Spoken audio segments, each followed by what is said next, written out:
On avance avec l'oracle des énergies. C'est parti. Tirer comme un fou. On a la numéro 45, l'homme qui tient un cœur. Bon. Allez, l'homme qui tient un cœur, on est en train de clôturer un cycle affectif. Ou même si vous avez peut-être le cœur qui brûle. Alors, homme, c'est pas le genre, hein, on parle vraiment d'énergie. Que vous soyez un homme ou une femme, je ne parle pas de votre genre, je parle vraiment de votre polarité prédominante. Être dans l'action, dans le faire. Bon, avec cet homme qui tient un cœur, on est dans une espèce de fin de cycle où, même si on avait le cœur qui brûlait de désir ardent pour une personne, eh ben, on va avoir une conclusion vis-à-vis de ses sentiments et de ses émotions. On a la numéro 24 avec les possibilités adjacentes. Je pense que on a quelqu'un qui, par rapport à toutes les informations qui ont été réunies pour lui ou elle, hein, pour cette polarité masculine, on est face à une fin de cycle affective.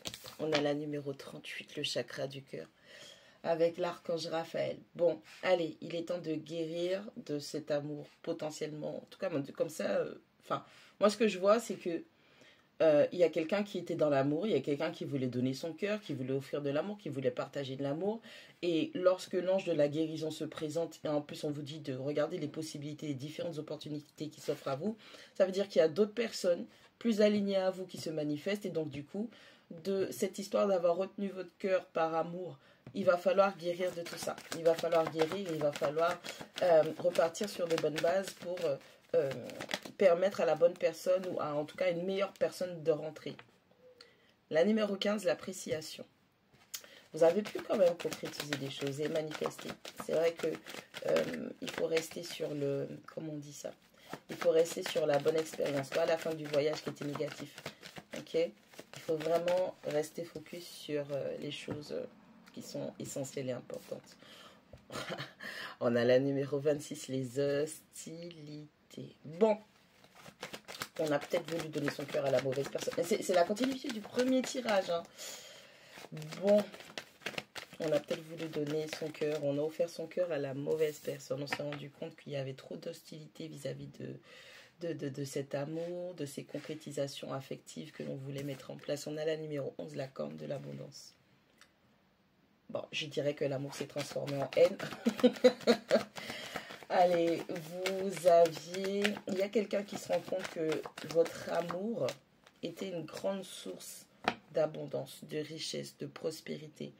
Cette énergie d'amour que vous donnez aux personnes ou à une personne en particulier, c'était quelque chose quand même qui permettait de voir une forte abondance. Vous aviez une forte capacité de mettre les gens dans une vibe où l'abondance allait fluctuer. Ok? Et que ça allait s'accroître. Malheureusement, il y a eu trop d'adversité, il y a eu trop de difficultés. Peut-être même que c'est énergétiquement, vous ne matchez pas, que vous étiez des ennemis, ou peut-être que cette personne a un comportement énergétique qui fait que ça devient un adversaire. Pour moi, les hostilités, c'est vraiment sur le long terme, c'est du 26. Donc, il y a eu trop de difficultés, trop d'hostilité. C'est comme si vous aimiez quelqu'un, mais que cette personne, à la longue, vous a épuisé émotionnellement. Elle était trop réfractaire à vos sentiments, à vos émotions. Et donc, du coup, forcément, vous êtes blessé. Vous êtes à un stade où il faut guérir. On a la 47, la femme qui réfléchit. On a, à cause de ces blessures ou du comportement hostile dans la situation, ça vous a enfermé dans votre tête. On a quelqu'un qui réfléchit beaucoup. On a quelqu'un qui a besoin d'avoir des informations, qui cherche des informations. Peut-être quelqu'un qui cherche à comprendre le pourquoi du comment. On a la numéro 13, les contraintes financières. Je crois qu'il y a plusieurs messages. On va faire ligne par ligne. Ouais, il y a plusieurs messages. Bon. Et on a la 37, le plexus solaire avec l'archange Camuel. Il y a trois messages. Si tout en 4. 3 messages. 4. 5 messages. Waouh, il y en a beaucoup. Allez, on a la numéro 48 au dos du paquet. On a l'ange de la balance. On vous demande de retrouver votre équilibre. On vous demande de vous apaiser. On vous demande de vous restaurer. On vous demande de vous restituer. Ok, premier message. On est en train de clôturer un cycle affectif assez douloureux, assez difficile. Et on vous demande de vous guérir votre cœur, guérir votre état affectif émotionnel, parce qu'il y aura différentes personnes qui vont se diriger vers vous. Ça, c'est le premier message. On vous demande de ne pas rester sur de la déception, sur un sentiment d'inachevé. Deuxième message. Même si pour l'instant, il n'y a rien qui se concrétise dans votre vie, que certaines énergies vous montrent que tout est là pour vous bloquer ou vous empêcher, hein, c'est juste pour travailler, c'est des résistances pour vous montrer si vous valez le coup ou pas, si vous êtes toujours OK, toujours sur je veux manifester ma richesse, je veux manifester mon abondance, je veux manifester ma prospérité.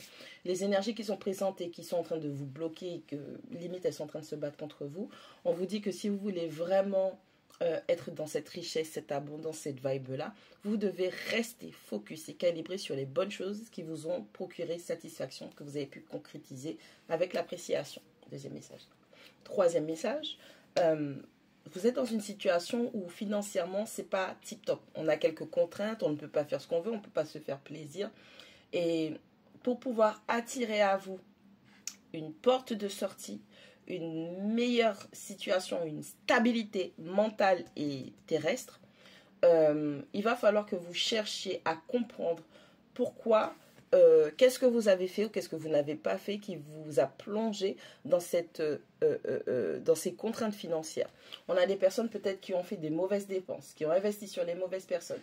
On a peut-être des gens qui ont mis des projets en place seuls ou accompagnés et que c'est ça qui les enfonce parce que on est en train de vous montrer que si vous vous évertuez à miser sur des mauvais investissements, vous allez encore plus attirer des mauvais investissements qui vont encore plus consolider cette mauvaise structure financière. On vous demande donc par la connaissance, la recherche et la compréhension de modifier, de transformer votre rapport à l'argent dans votre tête, du fait de réfléchir, de penser. Ensuite, il y a des opportunités qui se dirigent vers vous, alors des opportunités bonnes comme mauvaises. On va vous demander de faire très très attention parce que vous allez avoir des choix à faire. On a la possibilité adjacente, on a l'hostilité, on a les contraintes financières. On va vous demander de faire les bons choix et de faire très très très attention, d'où le fait qu'on vous demande de vous recalibrer, de vous équilibrer et de vous apaiser. Ok. Il y aura des opportunités qui vont se diriger vers vous. On va potentiellement vous montrer des investissements où quelqu'un va vous demander d'investir à tel endroit, telle chose, sur telle chose. Et on vous dit qu'il va falloir bien réfléchir parce que cette personne ne vous veut pas du bien. Cette personne, elle va juste essayer de vous maintenir dans une prison financière. Ok ? Faites attention aussi si vous êtes du genre à vous mettre avec quelqu'un pour arranger votre situation financière. Faites attention parce que c'est quelque chose qui va encore plus vous enfermer dans votre prison. On a le chakra du cœur, on a l'hostilité, on a la femme qui réfléchit. Vous devez choisir votre guérison. Vous devez choisir votre guérison. Il faut comprendre aussi que si vous êtes trop dans votre tête, si vous êtes trop dans votre mental, c'est quelque chose qui peut vous mener à votre perte. Quand vous êtes trop dans votre tête, vous n'arrivez plus, vous n'êtes plus aligné avec la 3D, donc le monde, la vie, les responsabilités. Et le fait d'être trop bloqué dans votre tête fait que vous vous affligez, vous vous infligez encore plus de douleur. Et là, il est temps de lâcher prise et de guérir encore une fois sur des schémas, au niveau de votre mental, des schémas de pensée, des systèmes de pensée et de croyances que vous avez. Ok? Et dernier message, quoi, c'est le 6e, concernant votre situation affective. Lâchez prise sur l'hostilité. Ne cherchez pas à vous venger. Ne cherchez pas à maintenir la haine, un cycle de haine ou garder la haine. Ok? Je ne dis pas que la personne ne vous a pas fait du mal. Je ne dis pas que vous ne vous êtes pas fait du mal. Ce que je veux dire par là, c'est que si dans votre cœur, vous continuez à alimenter de la colère, de la haine, de la frustration, vous allez encore attirer à vous ce type de situation, même type de personne. C'est la même personne, mais juste une forme différente. Et du coup, ça vous montre juste que vous n'avez pas appris de vos leçons et vous n'avez pas fait le travail. Trouve ton équilibre et apaise-toi.